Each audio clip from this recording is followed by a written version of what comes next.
சாத்திட்டு போயிரு. Thanks. Good night monkeys. Vlog, புது கேமரா, குட்டி ஸ்டாண்டு, குட்டி லைட்டு. போப்போ அப்படியே செட்டப்லாம் கொஞ்சம் மாற்றுறேன். கொஞ்சம் ஃபீவர் 2 நாளாக. ஃபீவர்லாம் போட்டு வளட்டிடும். லைட்டாக ஃபீவரு. ஓகே, நாளைக்கு சரியாக போய்டும். மாத்திரைலாம் போட்டு டோலோலாம் போட்டுட்டு கோவிடில் நம்மளை காப்பாற்றிய டோலோ 650 ஒரு 8 மணி நேரத்துக்கு நல்லா பார்த்துக்குமே. அதை போட்டுட்டு ஓகே தூங்கிடுவேன். வேறு என்ன? ஓகே, மேங்களூரில் ஒரு ஃபேன் கதை ஒன்று பார்ப்போமா? பிரகாஷ் அந்த பையன் பேர். இன்ஸ்டாகிராமில் நான் மேங்களூரில் இருக்கேன்னு சொன்னால் நிறைய பேர் மெசேஜ் அனுப்பிச்சாங்க. நிறைய பேர் அனுப்புவாங்க, பார்க்கலாமாம்பாங்க. சரி, நம்ம புது ஊர், நம்ம கொஞ்சம் பார்த்து சேஃபாக இருக்கணும்னு வச்சுட்டு இருக்கும்போது அந்த பையன் மெசேஜ் அனுப்பிச்சா, வீட்டுக்கு வாங்கினேன், அம்மா அப்பாலாம் ஹாப்பியாக வாங்கினா. வீடு அப்படி யாரும் மெசேஜ் பண்ணலை. ஓகே, இது கொஞ்சம் பரவாயில்லையேன்னு சொல்லிட்டு அப்புறம் கேட்டேன். அம்மா நான் கிறிஸ்மஸ்க்கு வாங்க, வெளியே கூப்பிட்டு போகிறேன், நான் இந்த ஊர் தான் அப்படின்னு கொஞ்சம் நல்லா பேசினேன். சரி ஓகேன்னு சொல்லிட்டு வரேன்டா அப்படின்னு சொன்னேன். அப்புறம் அம்மா அப்பாலாம் ஹாப்பியாக வாங்கன்னு சரி வீட்டில் சொல்லிட்டு அவன் அட்ரஸ் அனுப்பிச்சான். அப்புறம் நானும் பேசி நம்பர் கொடுத்து போய் பார்த்தேன்.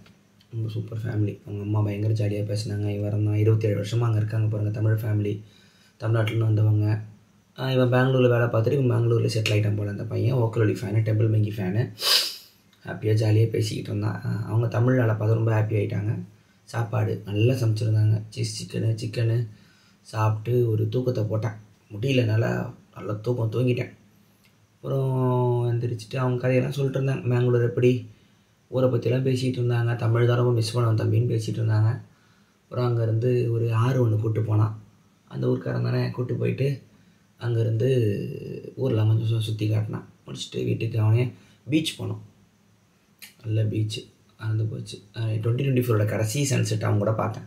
மறட்டினா டேய் இந்த வருஷம் ஒழுங்காக இருக்கணும்டா, அவங்க கூட தான் ஸ்பெண்ட் பண்ணியிருக்கேன்னா சிரிச்சு முடிச்சுட்டு அப்படியே அவனே வீட்டில் வந்து விட்டுட்டான். சார்ஜரை விட்டு போயிட்டான் அவங்க வீட்டில். நத்திங் வர சார்ஜ் ஆகிட்டு இருக்குமா, சார்ஜர் கையிலே வச்சுருப்பேன். மறுநாள் கொண்டு வந்தால் அங்கேருந்து அப்படியே பிடிச்சிக்கிட்டு பார்க்கு போனோம். பார்க்கு போய்ட்டு ஃபுல்லாக பார்த்துட்டு ட்ரெயினில் போய்ட்டு என்ஜாய் பண்ணிட்டு சுற்றிக்கிட்டு பார்த்துட்டு சாட்டு சர்புரி அதை ஒன்று சர்புரி மங்களூர் ஸ்பெஷல் சாட்டு ஒன்று அது வாங்கி கொடுத்தான். அதெல்லாம் சாப்பிட்டுட்டு மசாலா பொருள்லாம் சாப்பிட்டுட்டு அப்புறம் அங்கேருந்து அப்படியே கிளம்பி வந்துட்டோம். நல்லா பார்த்துக்கிட்டோம். ரொம்ப நல்லா போய் நெக்ஸ்ட் டைம் இப்போ வந்து ஒரு மங்களூர் டீம் எனக்கு. நாங்கள் யாரும் தெரியாதுல்ல இந்த ஊரில், யாராவது பார்த்துட மாட்டோமான்னு வெயிட் பண்ணிக்கிட்டு இருந்தேன். வீட்டுக்குள்ளேயே உட்காந்துருப்பேன். வெளியே போனாலும் யாரையும் தெரியாது, மொழி தெரியாது, வீட்டிலே கிடக்கிறாளா பார்த்து நல்லா இருந்துச்சு. ஸோ அடுத்து இன்னொரு பிரஜ்வால்னு ஒரு பையன் ஒருத்தர் பேசினார். நான் இந்த ஊர் தான், சென்னை ரொம்ப பிடிக்கும், சேனல்லாம் பார்ப்பேனே, வந்தீங்கன்னா வாங்கினேன்னா ஸோ நெக்ஸ்ட் இப்போ ஒன்றே சேர்த்துக்கிறேன்னு சொல்லிட்டு மங்களூரில் ஒரு ரசிகர் மன்றம் ஆரம்பிச்சிடலான்ட்ருக்கேன் எனக்குன்னு சொல்லிட்டு இருக்கிற 10 ஃபேன்ஸோட. ஜாலியாக போச்சு.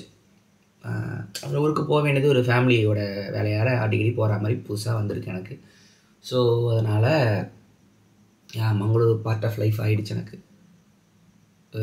ஓகே, நான் அதெல்லாம் எதிர்பார்க்கவே இல்லை. அதிகமாக பக்கத்து சந்துக்கே நான் போக இல்லாதவன் ஒரு 15 முறை ட்ராவல் பண்ணி ஒரு ஊர் காலேஜில் சென்னை வருவாங்கிறது என் மைண்ட்லே இல்லை.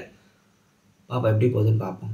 ட்ரெயின் புக் பண்ணிட்டு போனோம், ஃப்ளைட்னா தான் செலவாகிடுது. அர்ஜென்ட்டாக கிறிஸ்மஸில் போட்டு செலவாச்சுன்னு சொல்லியிருந்தால இனிமேல் தப்புக்கெல்லாம் கையில் காசு இல்லை. ஸோ ஒழுங்காக ட்ரெயின் போட்டுட்டு போகிறோம். சாயந்தரம் 4 மணிக்கு ஏறிச்சுன்னா காலைல 7-8 மணிக்கு விட்டுருது. ஒரு மங்களூர் எக்ஸ்பிரஸ்னு ஒன்று இருக்குது, அதுதான்.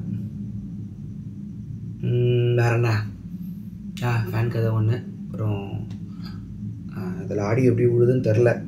ஜெயனை கேட்டால் நான் கரெக்ட் பண்ணிக்கிறேன்.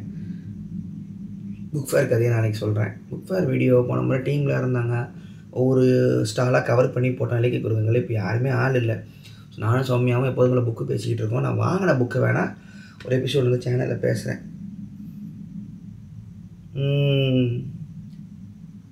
பாட்டு டேவிட் போவி அப்படிங்கிற ஆர்டிஸ்டோட ஹீரோஸ் சேஞ்ச் அப்படின்னு 2 பாட்டு கேட்டு பாருங்கள்.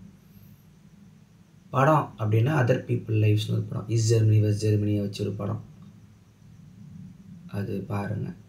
அப்புறம் ஃப்ரான்சிஸ் ஃபோர்ட் கோப்போலாவோட மெகலோபோலிஸ்னு வந்திருக்கு.